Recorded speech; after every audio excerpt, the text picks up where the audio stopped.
할렐루야! 거룩하고 복된 주일, 주님의 전에 나오신 여러분들 환영하고 축복합니다. 우리 이제 마음을 모아서 2월 21일 사순절 첫째 주일 가정예배 시작하겠습니다. 먼저 공동기도 함께 한 목소리로 읽으시면서 하나님 앞으로 나아갑시다. 온 세상의 참된 주인이시며 이 세상을 구원하실 여호와 하나님, 우리의 기도와 찬양을 받아주소서. 하나님께서는 독생자 예수 그리스도를 세상에 보내시어 사람이 감당해야 할 모든 고난을 당하게 하셨습니다. 신의 전능을 그대로 간직하셨으나 사람의 유한을 똑같이 감수하게 하신 그 사랑, 그 은혜, 그 섭리를 우리가 다 헤아릴 수 없사오나 성령의 선물인 믿음으로 받아들입니다. 이제 사순절이 시작되었으니 우리로 주님의 고난에 동참하게 하소서. 우리로 주님의 광야에 동행하게 하소서. 창조의 근원이셨으며 우리의 구세주이신 예수 그리스도의 이름으로 기도하나이다. 아멘.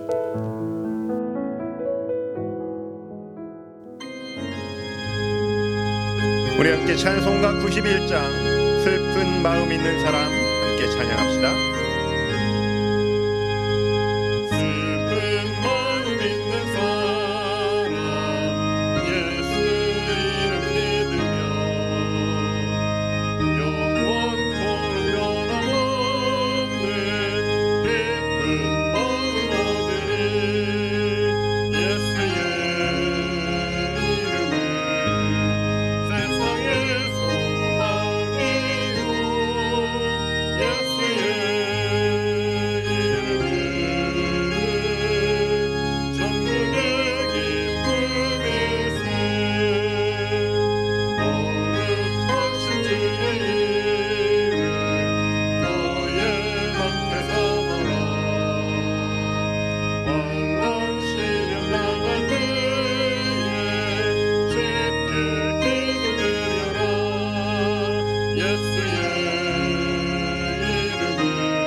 우리 함께 평화 인사 나누겠습니다. 여러분 모두는 그리스도의 몸이고 여러분 각자는 그분의 지체입니다. 그리스도께서 고난당하심으로 평화를 이루셨으니 하나님 안에서 하나가 됩시다. 주님의 평화가 항상 여러분과 함께, 또한 목사님과 함께 주님의 평화를 빕니다. 주님의 평화를 빕니다. 오늘 우리에게 주시는 하나님의 말씀, 창세기 9장 9절로 13절, 마가복음 1장 12절로 13절 말씀을 이길자 장로님께서 봉독해 올리겠습니다. 창세기의 거룩한 말씀입니다. 이제 내가 너희와 너희 뒤에 오는 자손에게 직접 언약을 세운다. 너희와 함께 있는 살아 숨쉬는 모든 생물, 곧 너와 함께 방주에서 나온 새와 집짐승과 모든 들짐승에게도 내가 언약을 세운다. 내가 너희와 언약을 세울 것이니 다시는 홍수를 일으켜서 살과 피가 있는 모든 것들을 없애는 일이 없을 것이다. 땅을 파멸시키는 홍수가 다시는 일어나지 않을 것이다. 하나님이 말씀하셨다. 내가 너희 및 너희와 함께 있는 숨쉬는 모든 생물 사이에 대대로 세우는 언약의 표는 바로 무지개이다. 내가 무지개를 구름 속에 둘 터이니 이것이 나와 땅 사이에 세우는 언약의 표가 될 것이다. 마가 공동체가 전한 거룩한 복음입니다. 그리고 곧 성령이 예수를 광야로 내보내셨다. 예수께서 40일 동안 광야에 계셨는데 거기서 사탄에게 시험을 받으셨다. 예수께서 들짐승들과 함께 지내셨는데 천사들이 그의 시종을 들었다. 주님의 말씀입니다. 하나님께 감사드립니다. 할렐루야. 하나님 아버지와 우리 주 예수 그리스도로부터 오는 은혜와 평강이 이 자리에 계신 모든 분들과 함께 하시기를 바랍니다. 지난 수요일부터 FCNG 데이로 사순절이 시작되어서 예수님과 함께 광야의 여정을 함께 걸어보실 텐데요. 그 어느 때보다 더 광야와 같이 거친 세상길에 서서 살아계신 우리 주 예수 그리스도의 부활 생명을 향해 묵묵히 한 걸음씩 나가고 있는 우리 공동체 위에 한없는 축복과 광야의 영성을 체험하는 은혜가 있으시기를 주님의 이름으로 축원합니다. 이제 사순의 여정을 시작합니다. 올해 사순의 초입부터 당부드릴 말씀이 하나 있어요. 이번에는 너무 호들갑 떨면서 사순절을 지내지는 말자라는 말씀을 드리고 싶습니다. 성령의 인도하심에 따라서 광야에 들어선 예수님 손만 딱 붙잡고 나가자는 말씀입니다. 무엇보다 그 시작과 끝은 침묵이라는 것을 기억하시기 바랍니다. 호들갑이라는 말은 서민들이나 쓰는 말이죠. 열심이라는 그 표준어가 있습니다. 그런데 이게 어떻게 적용하느냐에 따라서 호들갑도 될 수도 있고 열심도 될 수 있습니다. 이야기를 들어보시면서 판단하실 수 있으실 겁니다. 우리 민족에게 일종의 민족사적인 트라우마라고 할 수 있는 사건이 일제 식민 경험이 있고 한국 전쟁이라는 게 있죠. 그렇다고 한다면 민족사적 성공 신화의 원조는 새마을 운동입니다. 이 폐허가 된 광야에 꽃이 피는 것을 경험했기 때문입니다. 일찍 이민 오신 분들은 미처 경험하지 못하셨을 수도 있지만 한국인의 혼에 하면 된다 하는 그런 구호와 함께 새마을 운동의 전 국민적인 열심이 성공 신화로 가슴에 새겨져 있지 않나 생각이 듭니다. 그래서 교회도 보면요, 같은 미국에 있어도 한인교회는 좀 시끌시끌합니다. 지금은 K-팝이 미국에서도 머리를 내밀고 있는데 엊그제는 코로나 걸린 기네스 펠트로가 무설탕 김치를 먹고 완치됐다, 이런 뉴스 보셨을 거예요. 맨하튼의 또 햄버거 체인에서 고추장 버거를 판다. 이제는 K-팝에 이어서 K-푸드도 조금씩 자리를 잡고 있습니다. 그런데 사실 한국 문화 수출의 원조는 K-기도예요. 코리안 프레이어라고 하면 주여 삼창하시고 통성으로 하는 그런 기도, 통성기도를 의미합니다. 엊그제 파친코를 쓴 이민진 작가도 한국인이란 어떤 존재인가라는 제목으로 하버드 강의를 하는데 한국인은 노래와 춤을 좋아하는 민족이다 라고 소개를 합니다. 우리는 뭔가 한도 깔려 있지만 흥도 만만치 않죠. 평소에는 전 국민이 내성적이에요. 또 예의 바릅니다. 그런데 판이 깔리기 시작하면 시끌시끌합니다. 우리 교회도 코로나 끝나고 모여서 막 왁자지껄 큰 소리로 막 웃어가면서 음식 준비하고 친교 나누는 그런 모습 꿈꾸고 있지 않습니까? 그런데 신앙생활을 하다 보면 자칫 균형이 안 맞는 경우가 있어요. 광야의 영성이라는 것을 이 사순절이라는 이 테두리 안에 넣어놓고 1년 내내 광야의 영성과는 좀 다른 프로그램을 돌리고 부흥을 위해서 전심전력 신나게 달려갑니다. 한국인으로서는 몰라도 목회자로서 저는 이런 사순절, 딱 정해진 사순절에 어색함을 느낍니다. 기왕 할 거면 필리핀 사람들처럼 등에 채찍을 때릴 수도 있고 실제로 십자가에 달려볼 수도 있을 거예요. 이슬람 사람들처럼 물도 안 먹고 할 수도 있을 거예요. 스님들처럼 동한 거 하한 거 하면서 두문불출할 수도 있습니다. 이렇게 안 하던 거를 갑자기 하는 거면 호들갑이고 꾸준히 하면 열심 아닌가 생각이 듭니다. 마음 있는 곳에 열심이 있죠. 해야만 하는 일이라서 하는 것에는 막 유세를 떨면서 호들갑을 떨기도 합니다. 모쪼록 이 사순의 시절 고요함과 침묵 가운데 경건의 시간 보내시는 저와 여러분 되시기를 축원합니다. 오늘 복음서 본문을 보면 예수께서는 세례를 받으시고 광야로 보냄을 받으셨습니다. 자유의지로 스스로 갈 곳을 정한 것이 아니라 성령에 의해서 보내졌던 거예요. 거기서 40일을 보내셨어요. 그리고 이 13절 짧은 본문 안에 세 가지 사건이 들어있는데 먼저 사탄에게 시험을 받으시고 그 다음에 들짐승들과 함께 지내시고 끝으로 천사들이 그의 시중을 들었다. 참으로 간단하지만 예수님이 광야에서 어떤 시간을 보내셨는지 그림이 그려집니다. 그런데요, 우리가 묵상하고 있는 마가 공동체의 이 기록은 마태나 누가의 것하고는 조금 다릅니다. 굉장히 단순해요.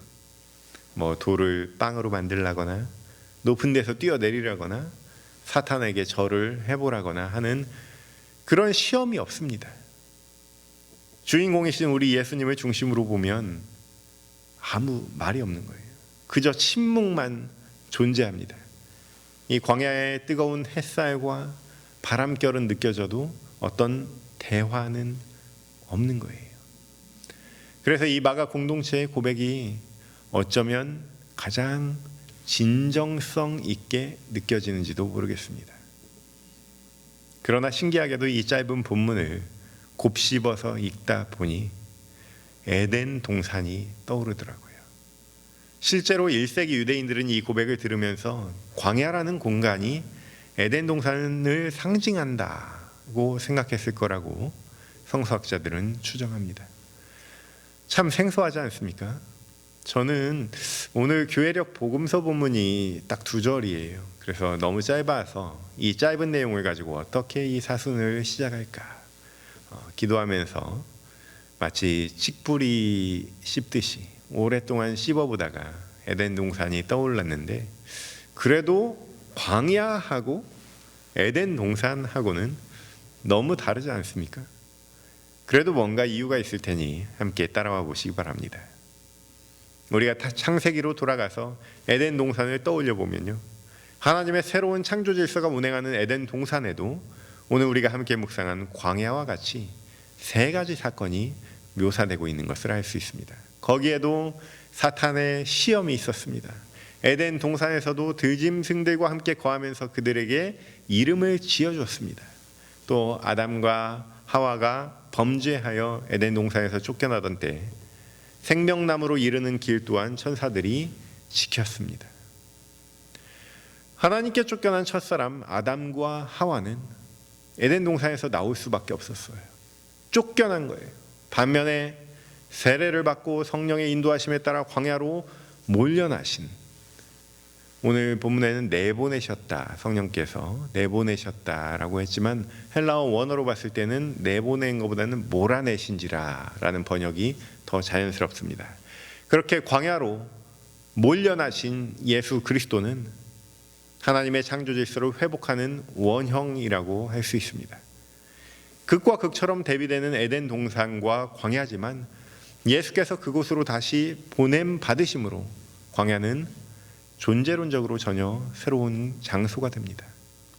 그곳에는 시험이 있고 들짐승이 있으며 천사가 있습니다. 그러나 우리가 상상하는 이 생명의 땅 에덴 동산과는 차원이 다른 죽음의 땅이 본질적으로 바로 광야입니다. 그런데 어떻게 죽음의 땅이 생명의 땅으로 존재론적인 변화를 일으키는지 의문이 들지 않으십니까? 우리는 흔히 광야를 연단의 장소로 생각합니다.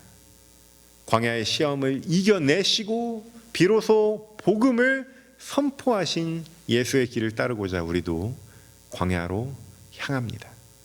맞습니다. 그런데 올해는 조금 다른 접근을 해보시자는 제안을 드리는 거예요. 올해는 우리가 애써 광야로 자유의지로 향하는 게 아니라 우리가 욕망을 다스리고자 거룩한 영적 체험을 하고자 광야에 네 발로 들어가는 것이 아니라 성령의 인도하심을 따라 광야에 몰려나게 된 그 예수님의 경험을 해보시면 좋겠습니다. 전혀 주체적이지 않은, 가고 싶지 않은 길, 수동적인 광야 체험이 무엇인지 한번 경험해 보시기 바랍니다. 해마다 미션 완료하듯이 야, 올해도 저녁 금식 40일 해냈어. 야, 올해는 40일 안에 신약 성경을 다 읽었어. 너무 좋은 신앙 훈련이에요. 우리 교회도 해마다 돌아가면서 하는 훈련입니다. 이번 사순절에도 여러분이 원하시는 방향대로 꼭 어떤 방식이든지 해 보십시오. 여러분의 신앙 도약의 지름길로 작동할 것입니다. 그런데요, 올해는 우리가 광야에 놓여 있음을 자각하고 있지 않습니까? 여기 그림이 하나 있습니다. 오늘자 주보 칼럼에 제가 제시한 그림인데 잘 차려입은 사람들이 한 그림을 바라봅니다. 가난에 대한 예술 작품입니다. 그들은 입으로 자신의 인문학적인 역량을 과시할 수 있습니다. 실제로 머나먼 아프리카에 큰 돈을 기부할 수도 있습니다. 그 그림을 사줄 수도 있고요. 멋진 에세이나 칼럼으로 그 그림의 값어치를 높이는 것도 그들이 가난에 기여하는 자신들의 방식입니다. 그런데 한쪽 구석에 그 그림의 모델과 같은 가난한 사람이 있습니다. 이 잘 차려입은 사람들은요, 그 가난한 사람을 지나치죠. 수많은 기회가 있었음을 발자국들이 드러내고 있습니다. 저는 지난 주간에 잠을 잘 이루지 못했습니다. 여러분이 지난 겨울에 공동구매한 완도, 김이랑 전복밥, 고춧가루 이런 협동조합 수익금과 후원금을 모아서 서류 미비자 싱글맘 렌트비 지원을 시작했는데 협동조합에서 준비한 것은 한 가정 1년 렌트비 지원일 뿐인데 전국에서 지원자가 50명이에요. 아직 며칠 더 남아서 몇 분이 더 지원하실지 모르겠습니다. 너무 가슴이 아픈 거예요. 저희가 준비된 게 너무 작아서 신문에 내지도 못했고 공동구매에 참석하신 분들 통해서만 모집했는데 이렇게 어려움 겪는 분들이 많이 계실 줄, 이렇게 많이 지원하실 줄 몰랐습니다. 놀랍게도 2월 20일자 미주중앙일보에 의하면 한인 6명 중에 1명은 서류 미비자라고 합니다. 너무나 우리 가까이 있는 것들이잖아요. 여러분, 오늘날 우리가 살아가는 곳이 바로 광야입니다. 어떤 신앙인들은 팬데믹 광야를 지나고 있다고 표현을 했어요. 그러니까 올해는 일부러 금식하면서 광야로 들어가려고 노력하지 마십시오.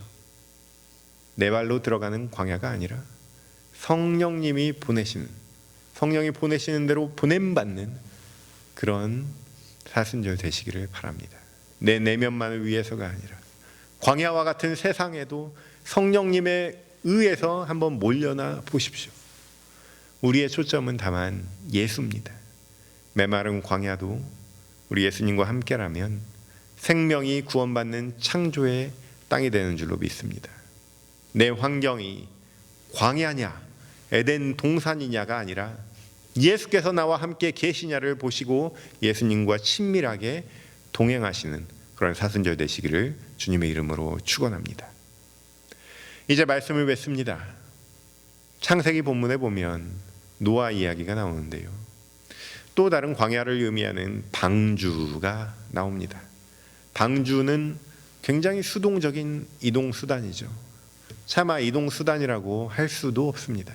다만 그냥 떠 있는 것, 생존만이 방주의 관심사죠. 오늘 우리는 어떻게든 살아 있습니다. 하지만 감사하게도 우리는 살았습니다. 라고 기도하고 자랑하지는 못해요. 잘 아시듯이 텍사스는 중대 재난 지역으로 지정됐습니다. 제 동생을 비롯해서 수많은 이들이 눈을 녹이고 수영장 물을 떠다가 최소한의 생존을 이어나가고 있습니다. 에너지를 나눠주지 않으려다가 에너지를 공급받지도 못하는 그런 현실, 비용을 아끼려다가 비용을 더 들이는 그런 현실을 논할 여유도 없습니다. 수천 마리의 거북이들이 수온을 견디지 못하고 기절했습니다. 다행히 구조할 여건이 되어서 감사한 상황이에요. 우리는 그동안 제트기를 탔는지 고속 페리를 탔는지 유람선을 탔는지는 모르지만 지금은 어찌됐건 한 방주 안에서 생존을 도모하는 형편입니다. 여기가 광야입니다. 하나님께서는 그 광야에 있는 작은 벌레 한 마리도 소홀히 여기지 않으십니다. 사람뿐만 아니라 들 짐승들과도 언약을 맺으십니다. 이제 우리는 관람과 품평을 멈추고 현실을 돌아볼 때입니다. 이 기간에 우는 자와 함께 울 수 있는 그런 영성을 키우는 게 목표가 되는 게 아니라 우는 자와 함께 그냥 울어야 되는 거예요. 우는 사람뿐만 아니라 우는 동물도, 울며 죽어가고 있는 지구도 하나님과의 언약 관계에 있음을 기억하시기 바랍니다. 온 천하 만물에 대한 연민을 가슴에 품고 기도하고 실천해야 될 때인 줄로 믿습니다. 성령께서 여러분들 도우실 것입니다. 이 사순의 시절 성령의 이끌림에 민감하게 반응하고 그 보내심에 순종함으로 광야로 나아가는 저와 여러분 되시기를 주님의 이름으로 축원합니다. 그 광야에 우리 예수님이 기다리고 계세요. 여러분들을 얼싸 안아주실 것입니다. 그와 동행하는 곳 어디나 하늘나라일 줄로 믿습니다. 모든 지각에 뛰어난 하나님의 평강이 그리스도 예수 안에서 너희 마음과 생각을 지키시리라. 아멘. 우리 함께 찬송가 438장 내 영혼이 은총 입어 함께 찬양합시다. 내 영혼이 은총 입어 주 간주지 헛거보니 슬픈 밤에 이 세상도 천국으로 말하노라. 할렐루야 찬양하세. 내 모든 죄 사함받고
이제는 우리 주 예수 그리스도의 은혜와 우리 하나님의 극진하신 사랑하심과 성령의 감동감화 역사교통 충만하심이 이제 광야로 나아가 우리 주 예수 그리스도와 동행하면서 천국 백성 되기를 소망하는 이 자리에 모인 모든 회중들 머리 위에 지금부터 영원까지 함께 계시기를 간절히 축원하옵나이다.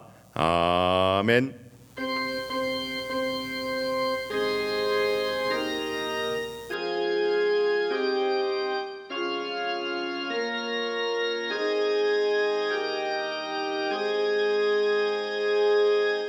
왜 나를 깊은 어둠 속에 홀로 두시는지, 어두운 밤은 왜 그리 길었는지,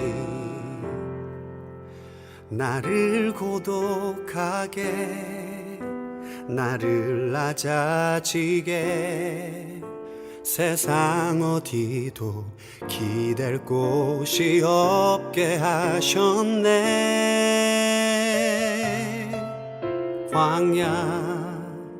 광야에 서 있네.